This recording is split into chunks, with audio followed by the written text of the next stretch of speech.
cubriendo a nuestros niños en su crecimiento, en todo lo que ellos no pueden compartir en este tiempo. Así que bueno, vamos a orar ahora, vamos a orar también por aquellos que están atravesando la pandemia, aquellos que quizás todavía están con alguna dolencia y seguimos orando como iglesia por eso. Y de paso vamos a orar también por Juan Pablo, le voy a pedir que esté subiendo para que Dios lo use como siempre lo ha usado, con traernos la palabra en esta mañana. Así que bueno, oramos mientras él se va acomodando. Señor, gracias por la posibilidad que tenemos en esta mañana de llegar a tu presencia.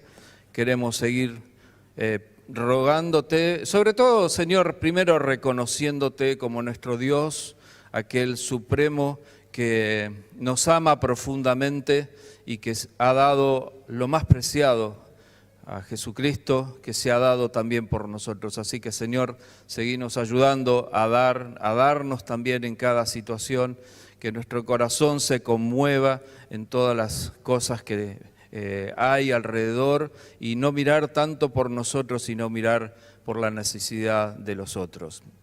Especialmente te seguimos pidiendo por las situaciones del país, de la pandemia, de aquellos que no la están pasando bien, para que vos sigas obrando, Señor, en aquellos que necesitan sanidad de su cuerpo. Pero también, Señor, rogamos especialmente por la sanidad del alma de tantas personas en este tiempo.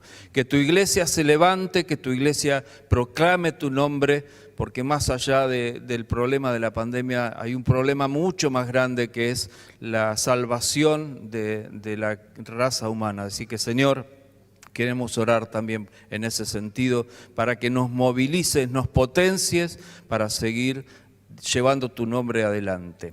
Y especialmente ahora te rogamos por Juan Pablo, porque sabemos, Señor, que siempre le das palabra fresca para la iglesia, así que en esta hora para que lo utilices y realmente podamos seguir bendecidos de este lugar y edificados. Oramos, Señor, en el nombre de Jesucristo. Amén y amén. Amén. Muy buenos días a todos, buenos días a los que están viendo la transmisión desde sus casas. Los otros días en el programa de televisión vino una gran amiga, la doctora en psiquiatría Cecilia Otero, y fuera de la pantalla me hizo un comentario que me llamó la atención y me preocupó. Dice, ¿sabes, Juan Pablo? Lo que noto, muchísima gente, muchísimos cristianos no tienen una explicación clara, una respuesta clara a este tema de la pandemia. Y hablando con otras personas, con otros cristianos, con hermanos de nuestra iglesia, me di cuenta que hay muchos que están un poco perturbados, desconcertados, desorientados, perdidos en relación a cómo poder explicar esto que nos está pasando como humanidad. Y la verdad que hay muchas cosas que no podemos explicar, pero hay algunas cosas que sí podemos decir, que podemos extraer de la Biblia, la palabra de Dios. Así que en esta mañana quiero dar un mensaje que se titula ¿Dónde está Dios en esta pandemia? Ahora, no es la primera vez que el mundo vive una pandemia, se han visto pandemias similares. La primera de la que se tiene noticia sucedió en el año 165 hasta el 180 de nuestra era. Y es muy interesante estudiarlo esto porque la iglesia en ese momento estaba siendo muy perseguida. La iglesia apenas tenía 100 años de vida. Y los ciudadanos romanos se iban de las casas, abandonaban a sus familiares enfermos, y la iglesia, los cristianos, tuvieron una actividad, una actuación extraordinaria cuidando a los enfermos, que hizo cambiar mucho la manera de ver a los cristianos en aquella época. La verdad que no se sabe muy bien qué fue, algunos piensan que fue sarampión, otro viruela, pero 5 millones de personas murieron. Más adelante, la plaga de Justiniano se menciona, 541, 542, Esto fue una enfermedad bubónica que pasó de animales, de ratas, a humanos a través de las pulgas. Se calcula que murieron 25 millones de personas. Hubo otra plaga bubónica, la más conocida, la peste negra, en el siglo XIV, la cual cobró la vida de entre 70 y 100 millones de personas que vivían en Euroasia. 200 años después se repitió esta misma pandemia en épocas de Lutero. Murió casi el 20% de la humanidad. En el siglo XIX y en el siglo XX hubo varias pandemias de cólera en las que murieron más de 1 millón de personas. La más conocida, que se ha mencionado mucho, es la pandemia de gripe, que se llevó entre 20 y 50 millones de personas, algunos dicen hasta 100 millones de personas, a principios del siglo XX. En 1918 se le llamó la peste negra. Yo ya había nacido cuando murieron 2 millones de personas por la gripe asiática en 1956 y otro 1 millón de personas por la gripe de Hong Kong en 1968. Unas 32 millones de personas murieron por la pandemia del SIDA a partir del 2005. Y a todas estas se les clasificaron como pandemias. Aparte hubo muchas otras epidemias, como la del ébola en África, la del SARS, que se mantuvieron confinadas geográficamente y por eso no se califican como pandemia. Hasta hace 120 años las personas entendían que la pandemia era una cosa absolutamente normal. De hecho, la primera pandemia que se combatió científicamente fue en 1885. Hasta allí eran todos intentos, manotazos, sin mucha ciencia para responder a las enfermedades. Ahora, el gran avance de la medicina ha hecho que muchas personas hayamos creído que las pandemias eran cosas del pasado. Sin embargo, ahora nos estamos dando cuenta de que no es así. ¿Cómo respondemos a esta nueva situación? Y esta pregunta no se la hacen solo los cristianos, se lo están haciendo muchas personas, muchos agnósticos, es decir, personas que no saben si Dios existe o no existe. Buscan respuestas más allá de la ciencia. David Hume, filósofo escocés de la época de la Ilustración, hizo una declaración que se ha citado bastante. Él las menciona como las viejas preguntas de Epicuro que siguen sin respuestas. Y este filósofo griego hacía estas preguntas. ¿Quiere Dios prevenir el mal, pero no puede? Entonces no tiene poder. ¿Puede Dios, pero no quiere? Entonces es un malvado. O puede y quiere. Y entonces, si es así, ¿de dónde sale el mal? ¿Cómo los cristianos podemos encontrarle sentido a una epidemia viral como esta? Así que voy a tratar de responder a esta pregunta en esta mañana. ¿Qué sentido le podemos dar a esta pandemia? ¿Cómo podemos llegar a entender lo que pasa? Ahora, antes de entrar en el mensaje, quisiera decirles la duda que tengo. Y quiero que por favor nadie piense que estoy pensando en alguna persona en particular, en ninguno de los hermanos que ha muerto. No tiene nada que ver eso. Pero entiendo que el hecho de que hay tantas personas que han fallecido significa que hay una gran cantidad de personas que están dolidas porque sus familiares se fueron en medio de esta pandemia. Y quizás lo que voy a decir no caería oportuno para la mente o el corazón de estas personas, pero quiero hacerlo porque creo que debemos como cristianos entender el concepto del sufrimiento y del dolor.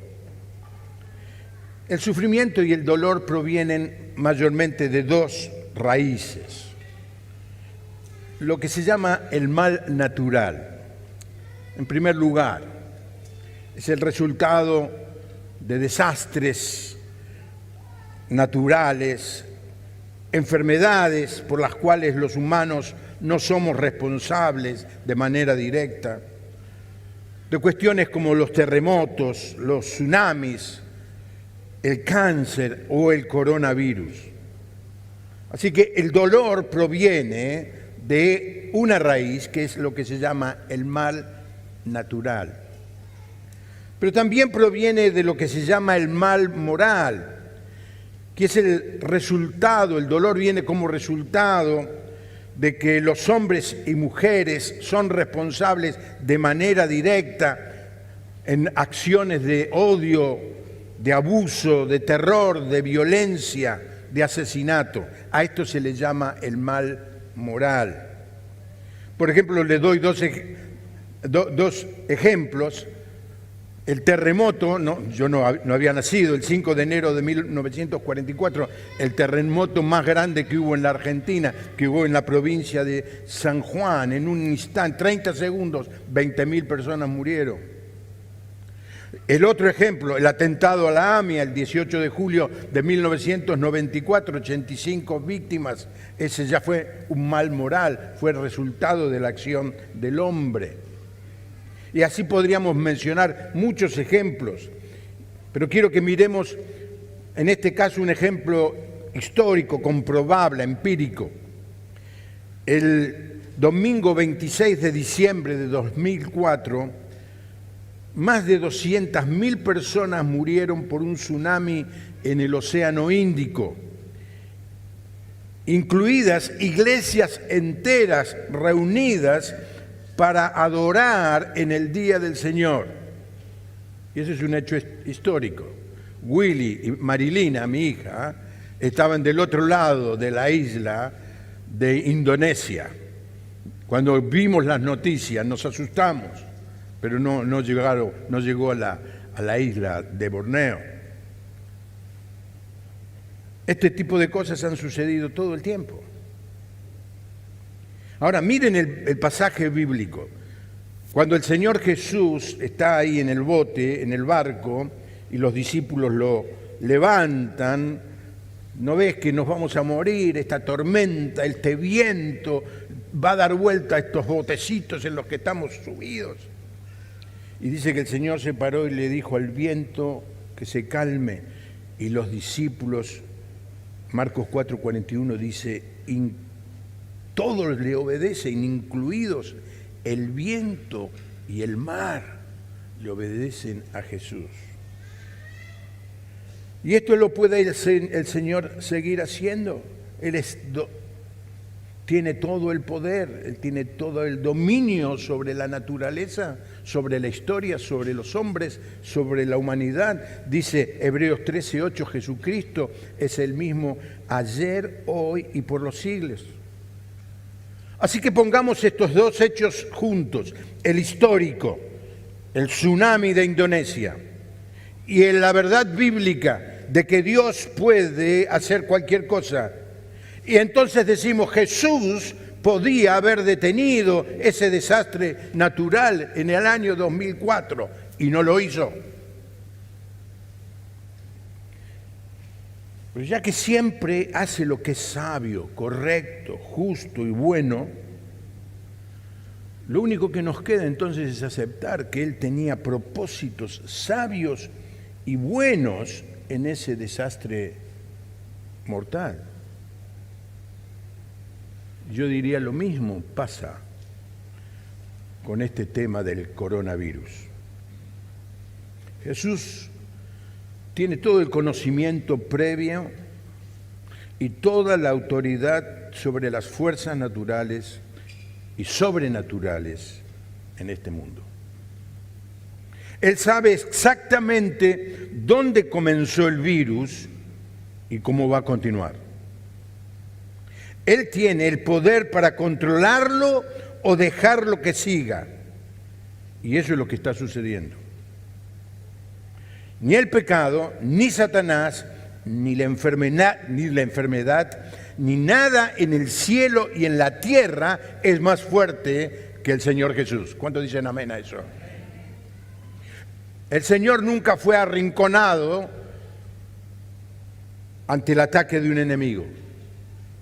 Él nunca se ve obligado a tolerar lo que no quiere. El Salmo 33:11 dice: pero los planes del Señor se mantienen firmes para siempre, sus propósitos nunca serán frustrados. Job dice: sé que todo lo puedes y que nadie puede detenerte. Entonces, la pregunta no es si Jesús está supervisando, limitando, guiando, gobernando todos los desastres y las enfermedades de este mundo. Él lo está haciendo, Él está en control total.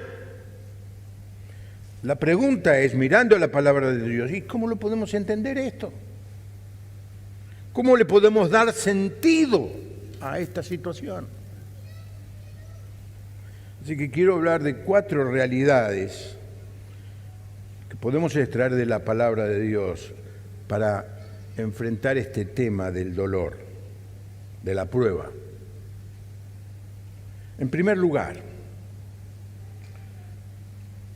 esta es una verdad que tenemos que tener muy en claro en nuestra mente.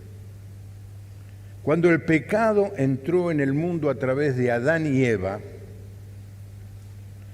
Dios ordenó que el orden creado, incluyendo nuestros cuerpos físicos, como personas creadas a su imagen, experimentaran corrupción y decadencia, y que todos los seres vivos finalmente iban a morir.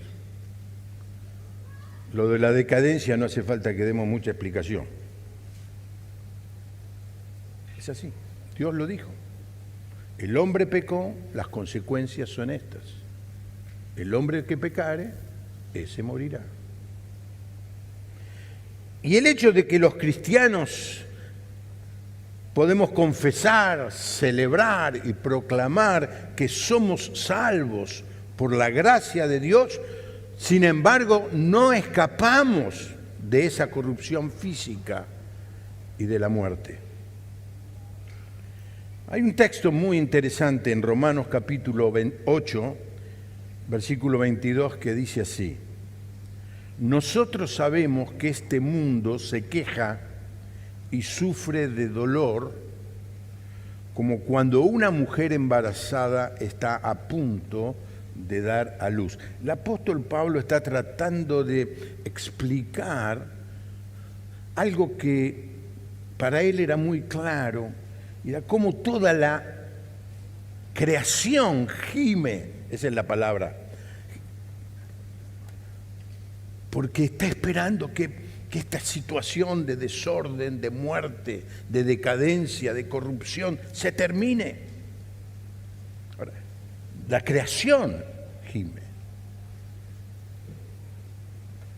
Pero fíjense lo que dice el versículo 23, y no solo sufre el mundo, sino que también sufrimos nosotros, los que tenemos al Espíritu Santo, que es el anticipo de todo lo que Dios nos dará después, el Espíritu Santo, ¿no? Sufrimos mientras esperamos que Dios nos adopte definitivamente como sus hijos y nos libere de todo, del todo sufrimos en silencio. Hermanos, esta es la gran esperanza que tiene la fe cristiana, que no tiene ninguna otra fe en el mundo. Y es que un día, y da la sensación de que no falta mucho para eso, vamos a ser liberados de esta esclavitud y vamos a poder heredar la gloria de los hijos de Dios. Pero Pablo dice, inclusive nosotros, los que tenemos al Espíritu Santo, gemimos, lloramos, como hemos llorado en estos últimos meses, 1 año y medio ya llevamos, viendo como un hermano y otro hermano pasa a la presencia del Señor, se enferma. Gracias a Dios muchos salen adelante también y sufrimos por ellos, gemimos, viendo las enfermedades, los desastres, y mientras esperamos que todo pase, todo termine y llegue el momento glorioso. ¿Cuán gloriosa? Cantamos, será esa mañana cuando venga ¿quién? Jesús el Salvador. Ahora, hermanos, cuando un creyente sufre, pasa por una prueba como le sucede a cualquier otra persona, aunque no sea creyente, nunca para el creyente es para condenación.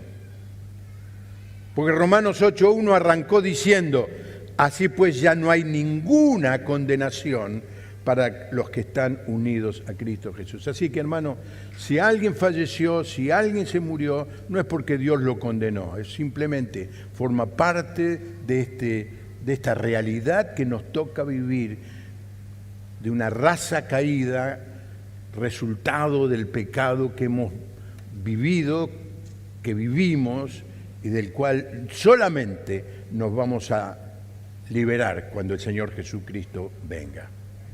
Porque 1 Tesalonicenses 5:9 dice, Dios a los cristianos no nos ha destinado para la ira.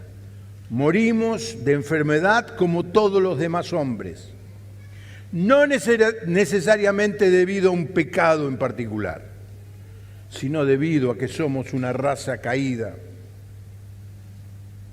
Así que, hermanos, hay una estadística del 100%. Todos un día nos vamos a morir. Pero no es la muerte para los cristianos. Ha perdido el aguijón. Y quiero hablarle a muchos hermanos que tienen mucho miedo, que están atemorizados al punto que no salen de la casa, que no se relacionan con nadie, están atrapados, dominados por el miedo. Hermano, la muerte para el cristiano no es el fin, es el principio de lo mejor. Es un salto a la gloria. Es decir, nadie tiene apuro, está claro eso. Pero lo que nos espera en el cielo, hermanos, es infinitamente más glorioso que esto que tenemos aquí. Por eso Pablo escribe, 1 Corintios 15:55, ¿dónde está, oh muerte, tu victoria? ¿Dónde está, oh muerte, tu aguijón? La gente tiene el aguijón, le tiene miedo a la muerte, le tiene miedo a lo que le va a pasar, le tiene miedo a la enfermedad. ¿Por qué? Porque para ellos ese es el final. Y si tiene algún concepto de eternidad, está aterrorizado por lo que pueda vivir después. Para el cristiano, miren esta otra versión, ¿dónde está tu victoria? ¿Dónde está su poder para herirnos? Ya no nos hiere mal la muerte. La muerte es solamente la puerta de entrada al cielo, hermano. Así que la primera cosa que tenemos que saber es que nos morimos y hay enfermedad porque vivimos en un mundo que está caído. Segundo lugar, Dios a veces inflige enfermedades a su pueblo como un juicio purificador. No es un acto de condenación, sino un acto de misericordia para cumplir sus propósitos de salvación. Voy a mencionar un pasaje que hoy se fue mencionado también, es el pasaje de 1 Corintios 11, el de que habla de la cena del Señor. Mire lo que dice 1 Corintios 11, versículo 29. Porque si come y bebe sin fijarse en que se trata del cuerpo del Señor, para su propio castigo come y bebe. ¿A quién le está escribiendo esto? A los cristianos. ¿De quién está hablando? De aquellos que son salvos y participan de la cena del Señor. Pero mira ahora lo que dice. Por eso muchos de ustedes están enfermos y débiles, y también algunos han muerto. Si nos examináramos bien a nosotros mismos, el Señor no tendría que castigarnos, aunque si el Señor nos castiga es para que aprendamos y no seamos condenados con los que son de este mundo. A veces el Señor, y yo no puedo decir cuándo lo hace, se lleva a sus seres queridos a través de la enfermedad, pero no lo hace para castigarlos, los hace para salvarlos. Fíjense, el versículo 22 dice, para que no seamos condenados con el mundo. Y a veces el Señor evidentemente hizo esto porque el apóstol lo está mencionando, que es algo que sucedió en la iglesia en Corinto, lo escribe en esta primera carta, y seguramente lo puede hacer con nosotros también. Así que, ojo con abusar de la cena del Señor. Pero el pasaje, la enseñanza, es mucho más amplia que la cena del Señor. Está hablando de vivir conductas de pecado que puedan llevar. Y nunca nadie, ningún ser humano, tiene derecho a hacer un juicio de valor acerca de la muerte de nadie. Tenga cuidado de no convertirse en acusador de los escogidos. Pero alguna vez el Señor, por misericordia, se lleva a alguien a su presencia, resultado de que estaba viviendo en pecado. Otro ejemplo, en este caso, de que Dios le quita la vida a una persona, pero ya no un cristiano, sino alguien que se opone a Dios, que está en contra de Dios, que se hace llamar a sí mismo Dios. Fíjense lo que sucede con el rey Agripa. No es el Herodes de la época del nacimiento del Señor Jesús, sino un nieto. El día en que iba a recibirlos, Herodes se vistió con sus ropas de rey y se sentó en su trono. Luego, lleno de orgullo, les habló.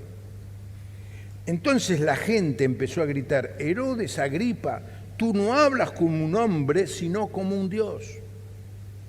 En ese momento, un ángel de Dios hizo que Herodes se pusiera muy enfermo, porque Herodes se había creído Dios. Más tarde murió y los gusanos se lo comieron. Dios puede hacer esto con cualquiera que se exalte creyéndose Dios. Debería sorprendernos de que muchos más gobernantes de este mundo no terminaran así, en esa actitud de soberbia y de arrogancia ante Dios.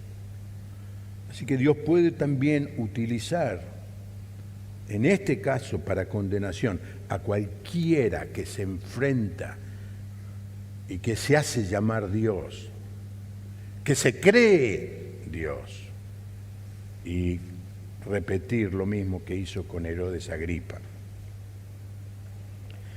Y como último punto, quiero mencionar esta verdad, que Dios utiliza estos desastres naturales, inundaciones, langostas, tsunamis, enfermedades, como llamados,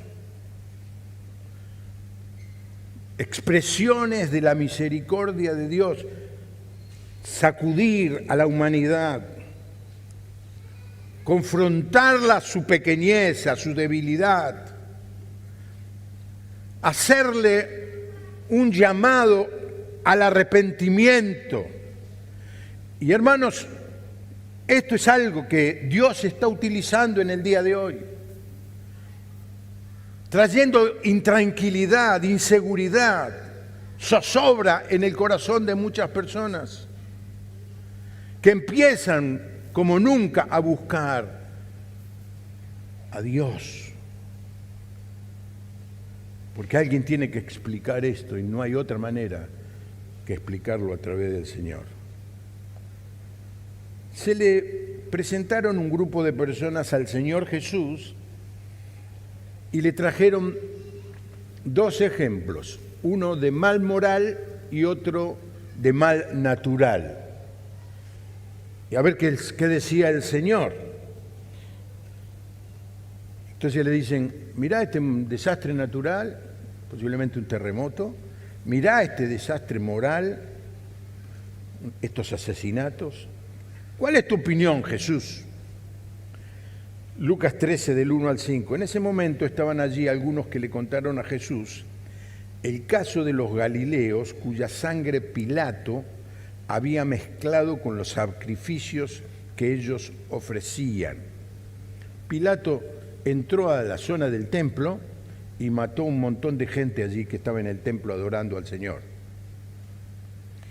Jesús les dijo, ¿y creen ustedes que esos galileos eran más pecadores que el resto de los galileos solo porque padecieron así? Pues yo les digo que no. Y si ustedes no se arrepienten, también morirán como ellos. Y en el caso de los 18 que murieron aplastados al derrumbarse la torre de Siloé, ¿creen ustedes que ellos eran más culpables que el resto de los habitantes de Jerusalén? Pues yo digo que no. Y si ustedes no se arrepienten, también morirán como ellos. Y este es el gran mensaje de Dios en este momento para la humanidad. Dios ha permitido esto. No podemos explicar por qué. Alguien dice, ¿no tiene poder? Sí, por supuesto que tiene poder. Pero ¿por qué no lo quiere hacer? ¿Por qué no lo detiene? ¿Por qué no termina con esto? Quizás Dios lo esté utilizando para sacudir la mente de muchos. Quizás alguien que esté mirando esta transmisión o la grabación de esta transmisión. ¿Qué es lo que me quiere decir Dios con todo esto? Arrepentite, hermano. Arrepentite. ¿Qué es arrepentirse? Arrepentirse no es ir para aquel lado y decir, ay, me voy a acomodar mejor el saco, el pullover, a ver, me voy a cerrar la camisa. No, eso no es arrepentirse. Arrepentirse es ir caminando para allá y de golpe dar vuelta y comenzar a caminar para el otro lado. Arrepentirse es dejar de vivir la vida según nuestra idea, nuestras órdenes, nuestro pensamiento, nuestros proyectos, nuestros planes, y darnos vuelta y decir, ahora quiero vivir la vida que vos querés que yo viva. Arrepentirse es decir, me arrepiento de vivir en pecado, recibo el perdón que viene de la cruz y quiero ser ahora un hijo tuyo. Y esto es el gran mensaje de esta hora. Cuando alguien se le acerque a usted y le quiera preguntar, ¿y qué es lo que está haciendo Dios? ¿Sabe lo que está haciendo Dios? Le está dando tiempo al mundo, a las personas, para que se arrepientan. ¿Hay alguien aquí que está por primera vez o que nunca escuchó el mensaje de salvación? ¿Cuál es el mensaje del Evangelio?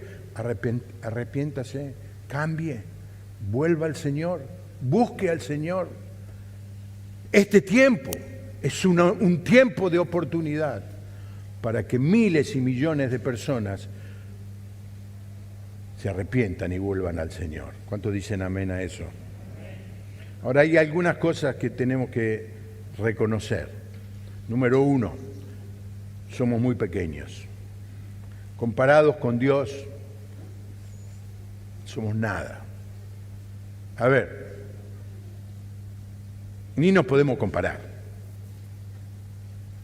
Alguna vez escuché la idea de que una hormiga en medio de la Patagonia se choca contra el riel de un tren y le pregunta a la otra hormiga, ¿y este hierro que está acá? No, este es un riel que vienen unos vagones que pasan por arriba. No, yo no creo en eso.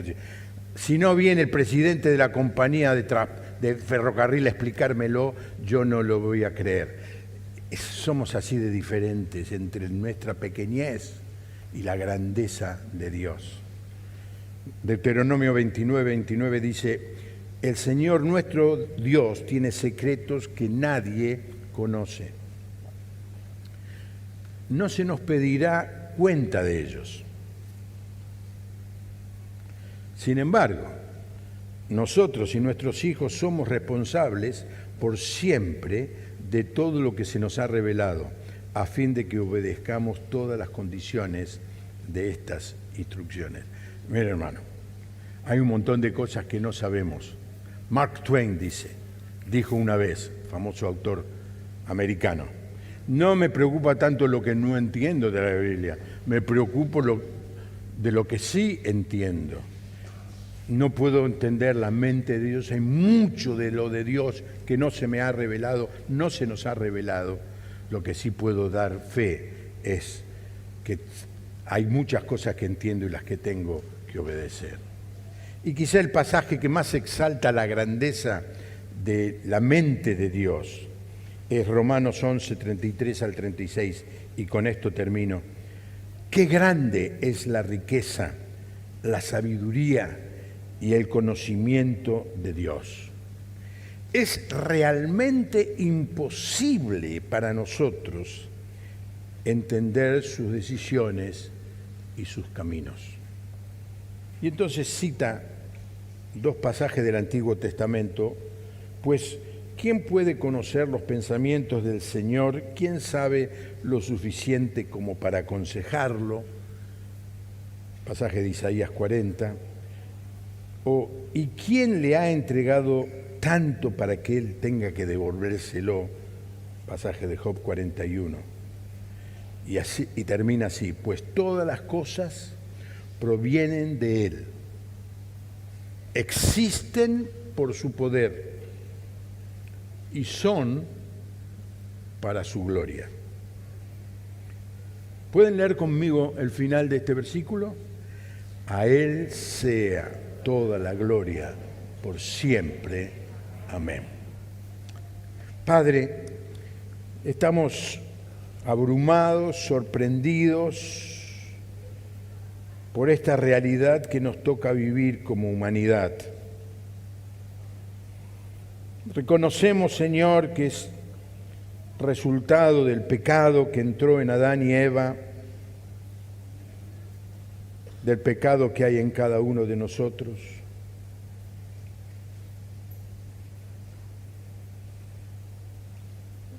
Pero te damos gracias, Señor, que aunque vamos a pasar por estas experiencias de dolor y sufrimiento, aquellos que somos tus hijos estamos seguros de que lo mejor está por venir. Bendito sea tu nombre, Señor. Nos estás preparando un lugar allí, en la casa del Padre, para que vivamos contigo por toda la eternidad. Señor, también este momento lo estás utilizando para llamar al arrepentimiento, a la humildad, a la aceptación, porque tú eres mucho más grande de lo que nosotros podemos imaginar. Así que, Señor, te damos muchas gracias.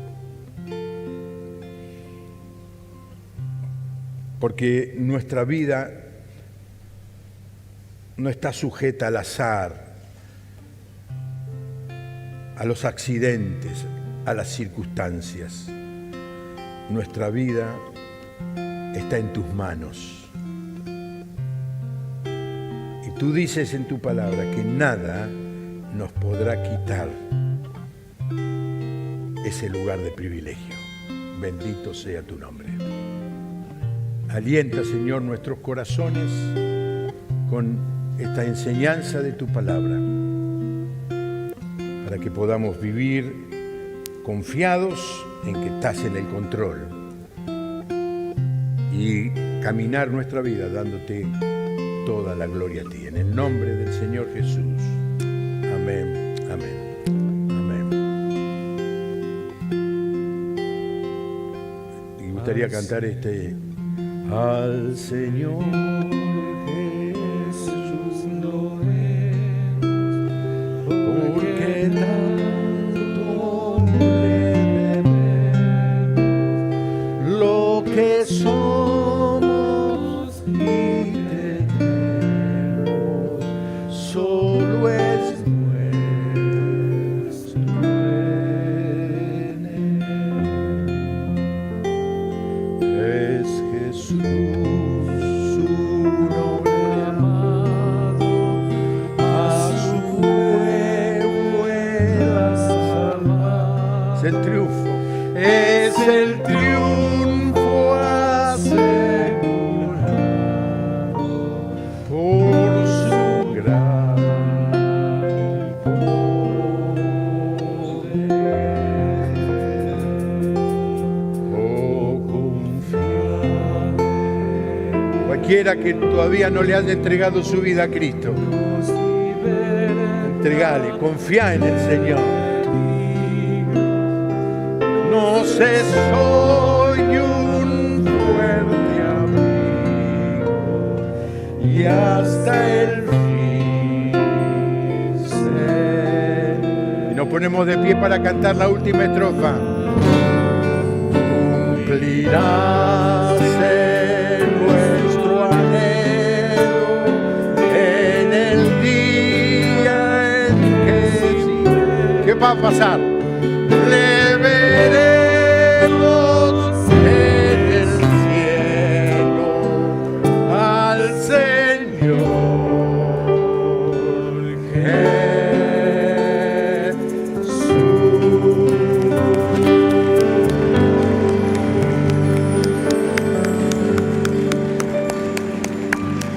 Que tenga una buena semana. Que Dios le bendiga.